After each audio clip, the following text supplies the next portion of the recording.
Baiklah Bapak Ibu Saudara, salam sejahtera. Selamat kita berjumpa kembali dalam channel Paulus Pinontoan Tirayo di program Setiap Hari Bersama dengan Yesus. Saat ini saya akan menemani Bapak Ibu Saudara dalam beberapa waktu ke depan. Namun sebelum Bapak Ibu Saudara nonton video ini, jangan lupa tekan tombol subscribe-nya. Dan Bapak Ibu jangan lupa juga untuk komen dan like sebanyak-banyaknya agar Bapak Ibu Saudara mendapatkan notifikasi khotbah-khotbah dari saya. Jika Bapak Ibu Saudara membutuhkan layanan doa, silakan Bapak Ibu tinggalkan komentar di kolom komentar ini. Oke, baiklah Bapak Ibu Saudara, saat ini saya akan memberikan tema khotbah saya adalah jangan melupakan Tuhan. Ya, oke Bapak Ibu Saudara, kita melihat dalam kitab Ulangan. Kita buka Alkitab kita dan kita temukan dalam kitab Ulangan pasal 4 ayat 23. Ulangan pasal yang keempat ayat yang ke-23, firman Tuhan berkata, "Hati-hatilah supaya jangan kamu melupakan perjanjian Tuhan Allahmu yang telah diikatnya dengan kamu dan membuat bagimu patung yang menyerupai apapun yang oleh Tuhan Allahmu dilarang kau perbuat." Bapak Ibu Saudara, firman Tuhan ditulis oleh Musa. Dan Musa menulis kitab Pentatuk atau kitab Kejadian sampai Ulangan. Kejadian, Keluaran, Imamat, Bilangan, Ulangan. Itu ditulis oleh Musa dan mendapat suatu pewahyuan oleh Tuhan dan diterima oleh Musa. Lalu kemudian dia menyampaikan dan dia mulai mendeskripsikan, menceritakan, dan dia mengkisahkan di sini tentang kehidupan umat pilihan Tuhan, umat pilihan Allah pada saat mereka berada di Mesir, lalu kemudian ketika mereka pun keluar dari tanah Mesir. Dia berkata dalam ayat yang ke-23, "Hati-hatilah supaya jangan kamu melupakan perjanjian Tuhan." Dengan catatan yang dikatakan di sini adalah supaya jangan kamu melupakan perjanjian Tuhan. Arti perjanjian Tuhan itu adalah covenant atau sebuah God's law yang harus ditaati oleh orang yang percaya kepada Tuhan. Nah, kemudian Musa menyerukan firman Tuhan ini kepada umat pilihannya, umat pilihan Tuhan pada saat itu. Kenapa? Karena Musa ingin supaya mereka memelihara hukum Tuhan, yaitu God's law yang saya maksudkan. Nah, Bapak Ibu Saudara dimanapun berada, kalau kita melihat kisah kehidupan umat pilihan Tuhan pada waktu mereka berada dari satu bangsa ke bangsa yang lain, maka mereka menemukan suatu persoalan-persoalan yang genting. Ada persoalan-persoalan yang membuat mereka tragis, mengalami goncangan hidup pada waktu mereka mungkin tidak bisa berbuat apa-apa di waktu-waktu yang ironis, ya, di waktu-waktu yang nggak bisa membuat mereka sehingga nggak bisa maju. Kita bisa ingat peristiwa ketika mereka keluar dari tanah Mesir dan kemudian mereka harus menyeberang Laut Teberau, ya, dan kemudian Musa mengadakan suatu mujizat di sana. Tetapi kita tahu bersama bahwa segala sesuatu Tuhan yang berdaulat, segala sesuatu Tuhanlah yang menolong mereka, dan itu di luar mindset orang-orang pilihan Tuhan. Yang pada waktu itu banyak sekali orang yang mulai mundur, banyak sekali orang yang mulai merasa mending kami balik, mending kami balik ke kehidupan lama kami, mending kami balik ke kehidupan yang sebenarnya kami lakukan setiap hari, yaitu kembali ke Mesir. Nah, sehingga firman Tuhan diucapkan Musa kepada mereka agar supaya mereka mengingat terus apa yang mereka percayai. Nah, sehingga ini menjadi suatu perenungan besar bagi umat pilihan Tuhan. Saya percaya bahwa kita yang mendengar firman Tuhan atau khotbah hari ini adalah umat pilihan Tuhan yang Tuhan sudah tetapkan, yang Tuhan sudah pilih, yang Tuhan sudah rancangkan dari semula. Sehingga kita ini bukan hanya sekedar eh, mengikuti saja, tetapi kita mengalami dan menikmati janji-janji Tuhan itu dalam kehidupan kita. Nah, dalam perikop ini Musa mengingatkan bahwa situasi yang paling mengerikan yang bisa dialami oleh umat pilihan Tuhan adalah ketika mereka melupakan Tuhan. Di tengah-tengah kemakmuran yang bisa mereka nikmati di tanah perjanjian, ya, di tanah perjanjian, bahaya terbesar justru timbul ketika mereka lupa Tuhan dan akhirnya lupa diri. Nah, mereka berpaling kepada ilah-ilah lain dan melanggar pengakuan kepada Tuhan, ya, dan harus dikasihi dengan totalitas hidup orang-orang percaya. Lalu kemudian tentu adalah hal yang paling sulit bagi mereka untuk meninggalkan hidup nyaman dengan dunia dan segala kenikmatan hidup. Maka kalau kita lihat, ya, pada waktu Musa berada di Mesir, dia meninggalkan segala kenikmatan hidup, ya. Pada waktu dia harus membela satu umat pilihan Tuhan, lalu kemudian dia meninggalkan kenikmatan hidup yang sebenarnya segala fasilitas Mesir, ya, sudah dia miliki. Tetapi dia meninggalkan semua itu untuk apa? Untuk masuk dalam rancangan Tuhan, untuk masuk dalam planningnya Tuhan. Nah, saat perintah ini diucapkan oleh Musa, ya, umat pilihan sedang mengembara di padang gurun. Ya, ini konteks yang saya akan bicarakan. Ya, mereka sedang mengembara di padang gurun.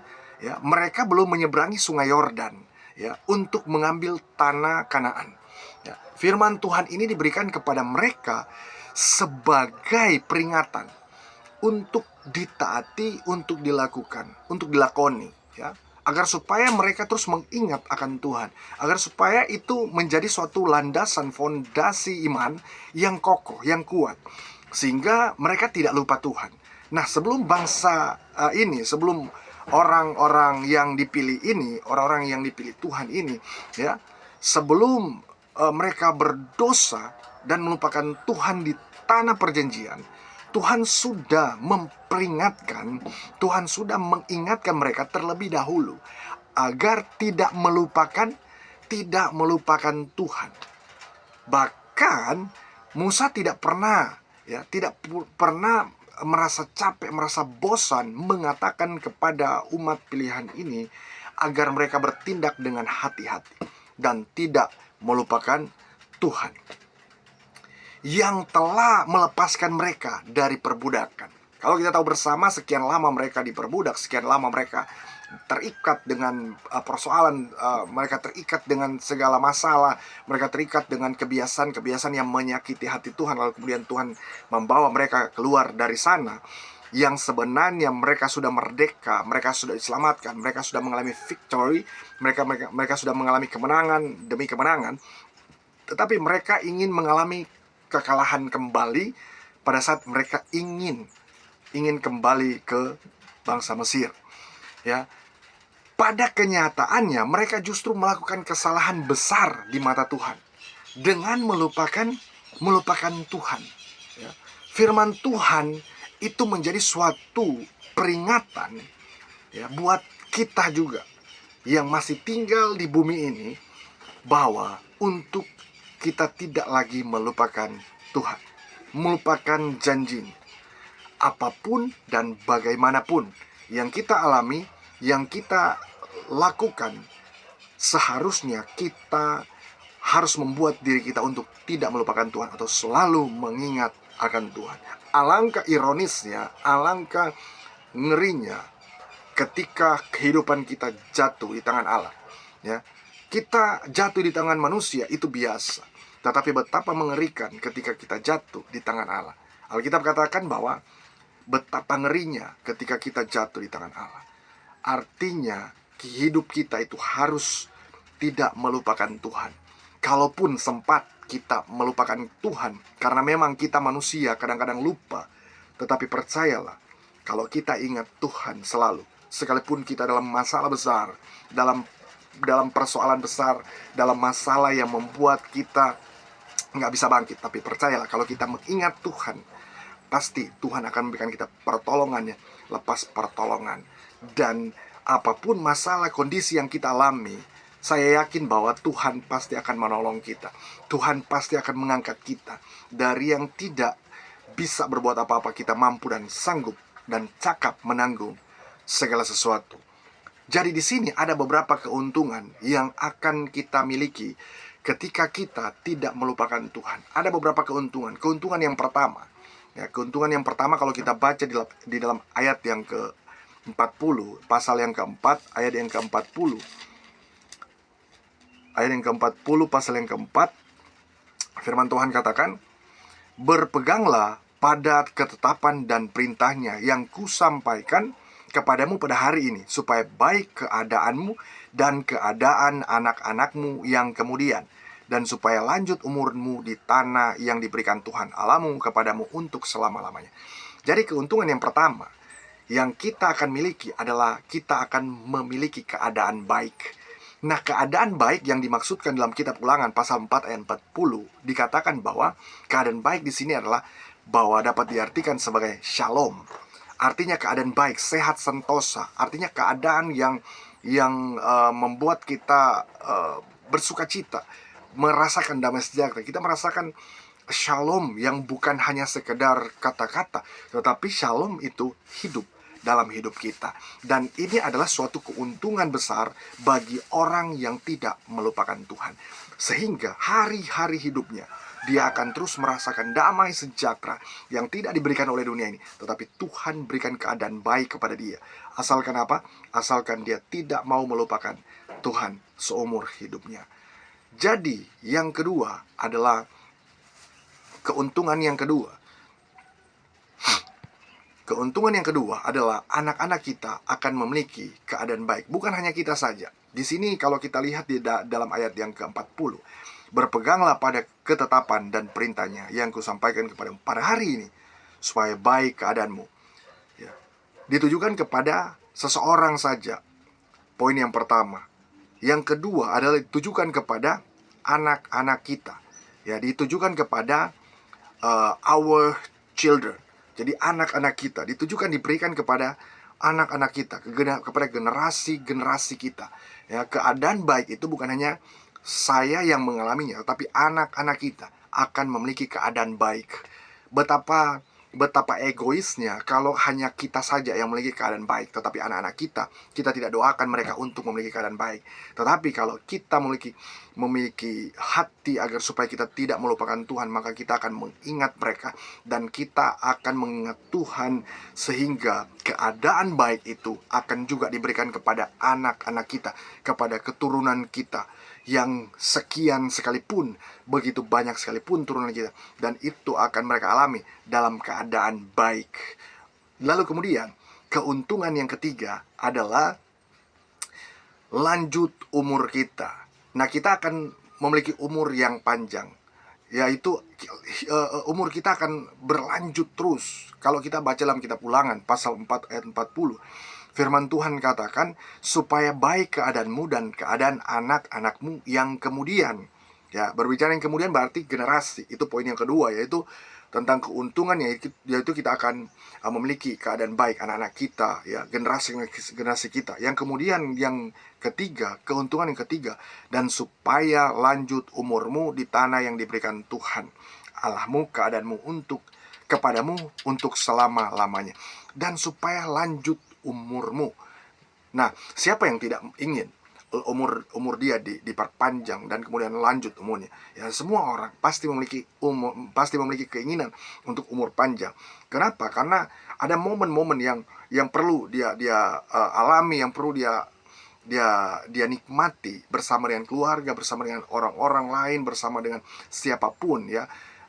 Dimanapun dia melihat suatu tempat yang indah, dan itu adalah momen yang perlu dia inginkan dalam dirinya dia. Sehingga firman Tuhan katakan, "Dan supaya lanjut umurmu di tanah yang diberikan Tuhan. Nah, ayat ini mengindikasikan kepada orang-orang pilihan Tuhan agar supaya ketika mereka tidak melupakan Tuhan, selalu mereka mengingat Tuhan, maka mereka akan memiliki umur panjang atau lanjut umur kita, umur orang-orang pilihan Tuhan. Sehingga apa yang kita lakukan ya akan terus menyenangkan hati Tuhan, akan terus membuat kehendak Tuhan ya teraplikasikan dalam kehidupan kita. Bukan hanya kita disenangi oleh Allah, tetapi juga kita akan disenangi oleh manusia. Kenapa? Karena kita akan terus mengingat akan Tuhan, tidak melupakan Tuhan. Nah, bagaimana kalau kita melupakan Tuhan? Nah, akan ada hal-hal, akan ada kerugian-kerugian yang terjadi dalam hidup kita ketika kita melupakan Tuhan. Ya, ketika kita melupakan Dia, ketika kita melupakan Tuhan dalam segala apapun yang kita lakukan. Nah, kita perlu melibatkan Tuhan. Kita perlu berharap bahwa Tuhan turut campur tangan kehidupan kita, turut campur tangan pekerjaan kita. Kita minta supaya Tuhan campur tangan apa yang saya kerjakan, apa yang saya usahakan, sehingga Tuhan akan turun tangan, Tuhan akan menyelesaikannya, Tuhan akan memberkati. Untuk itu Bapak Ibu Saudara dimanapun berada, hari ini saya pesan kepada Bapak Ibu Saudara agar supaya teruslah mengingat akan Tuhan. Sehingga yang pertama kita akan memiliki keadaan baik. Yang kedua, anak-anak kita akan memiliki keadaan baik. Yang ketiga, kita akan lanjut umur kita. Maka pertanyaan untuk direnungkan bagi Bapak Ibu Saudara dimanapun berada. Yang pertama adalah, apakah kita sedang melupakan Tuhan? Yang kedua, mengapa kita melupakan Tuhan? Yang ketiga, kapan kita melupakan Tuhan? Mari kita refleksikan firman Tuhan ini, dan Tuhan Yesus memberkati. Semoga Bapak Ibu Saudara yang menonton video ini diberkati Tuhan dan semakin dipakai untuk kemuliaan nama Tuhan. Tuhan Yesus memberkati kita semua, dan shalom.